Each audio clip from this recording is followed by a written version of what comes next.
2, 1. Hello, beautiful people. How you all doing today? This is your girl, Unrivaled Miata. Welcome back to my channel. As you can see, I have different age groups here. We have ages glorious to the youngest, which is 7 years old, okay? So pretty much the main topic that we're going to be discussing today is bridging the gap between the older generation and the newer generation. What is causing the disconnect between the two, and how can we bridge the gap? Are you ready? Make sure to subscribe to my channel, give this video a thumbs up, and let's get it. Hey, Ariel. Hi. Ariel, what's your favorite part of your day? I like the cake. Y'all like the cake. Does mommy make you eat cake all the time? Yeah? No, I don't. That's a bit more. Mommy. Thank you very much. God bless you. So many things are happening very fast because the younger generation does not link up or connect with the older generation. Apparently, what do I mean? Our younger generation hardly listen to the older generation, thinking that we have archaic. The older generation have archaic way of doing things. So because they are involved technologically, they don't listen to us. So we therefore say in our own days, the thing we call life skills become naturally. How? You want to become assertive in relating to the opposite sex. Okay. You have to make decision, and decision making is one life skills. How do you communicate? How do you become critical? You, the younger generation, you are not critical in dealing with things. You don't take interpersonal relationship seriously. What do you think the biggest cause of that is? As I told you earlier, there is a total disconnection between us and you because you believe in technology. You are more on this internet, WhatsApp, the negative or the positive, you depend on it. If you look at all of those areas, mostly they are you younger generation are responsible at more in those things than some of the elderly. So then, can I ask a question? Please do. How many of you agree with what mommy's saying, that younger generation, we Hardly take advice from us. Okay, let's deal with the internet first, the social media. The majority of our life involves social media. If you agree with that, say aye. Hi. Okay, so why? Starting with you, Sophia.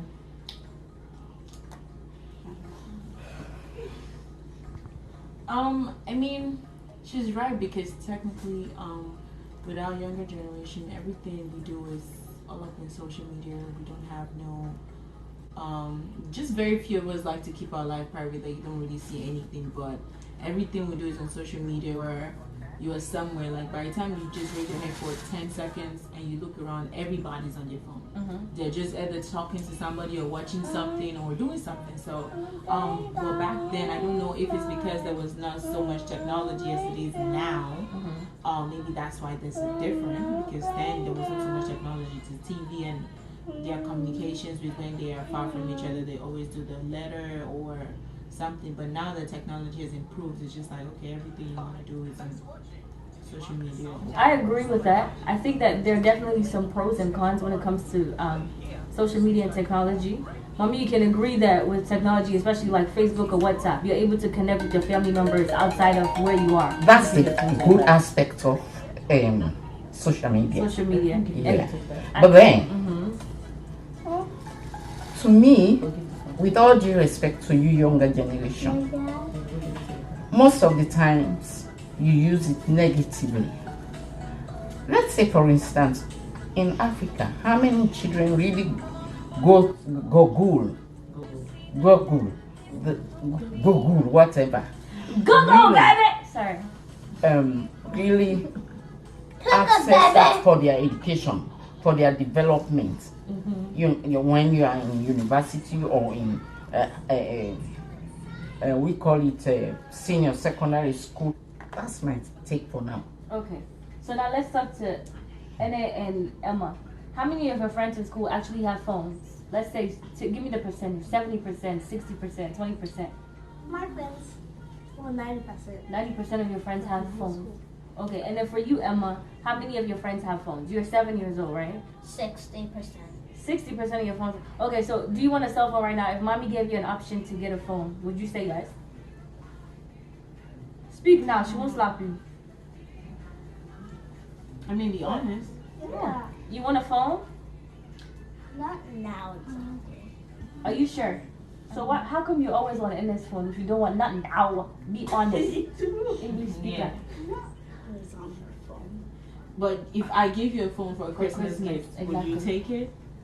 I take it because it's Christmas and you are giving it to me and I wouldn't want to be like ungrateful. Oh! And so, can I say something? Yes, mommy.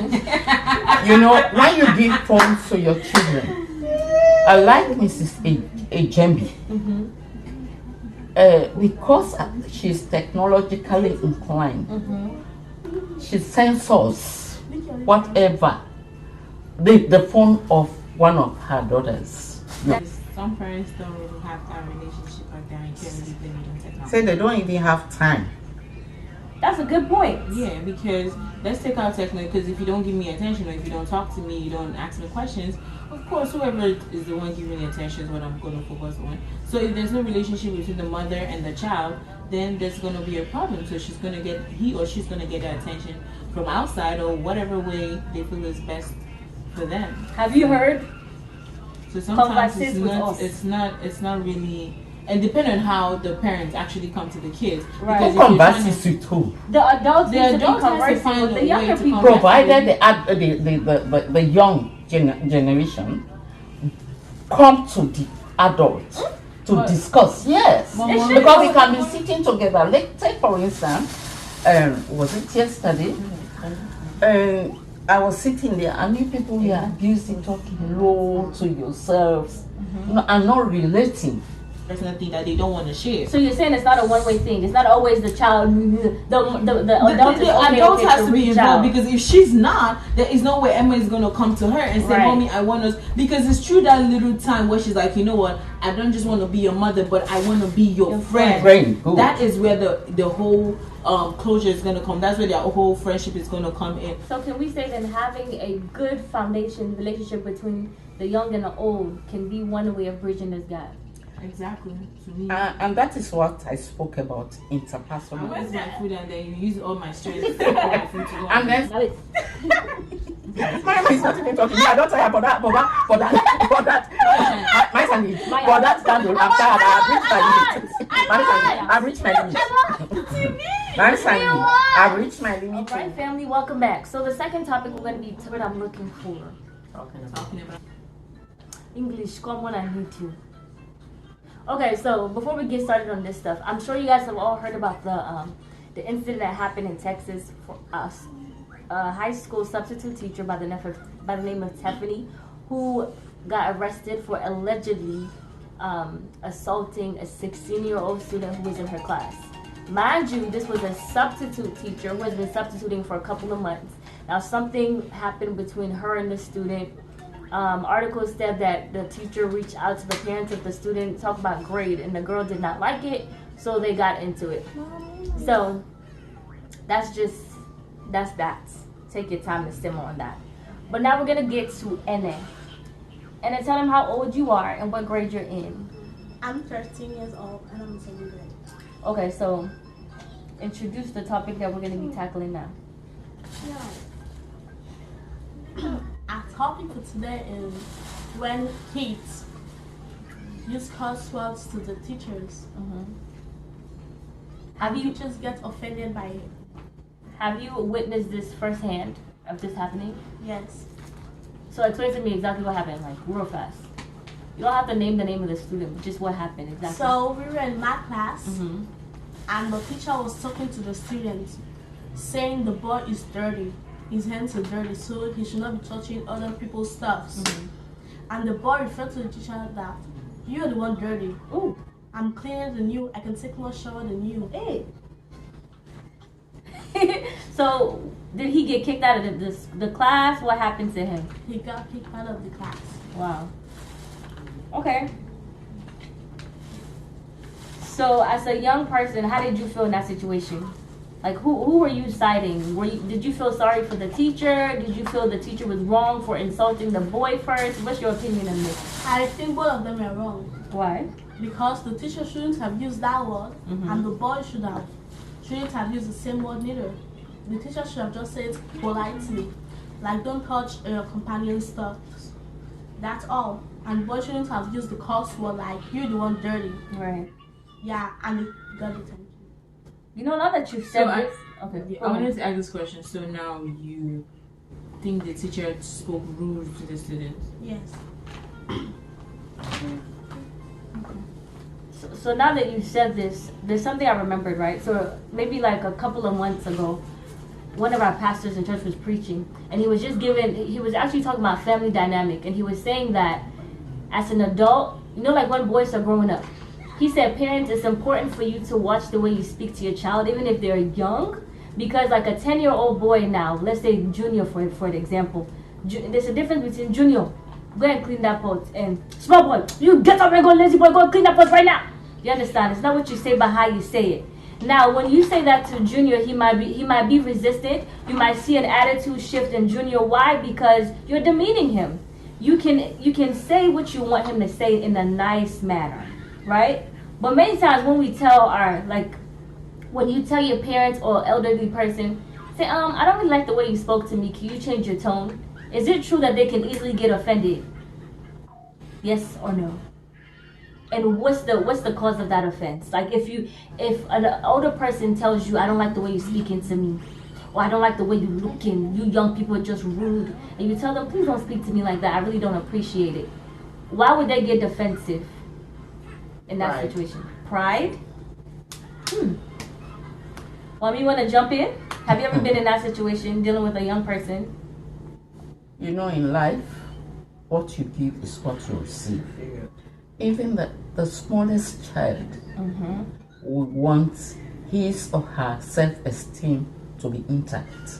But if you talk to a child, maybe not once, not twice, in that, I don't want to use the word rude, Mom. in that negative form,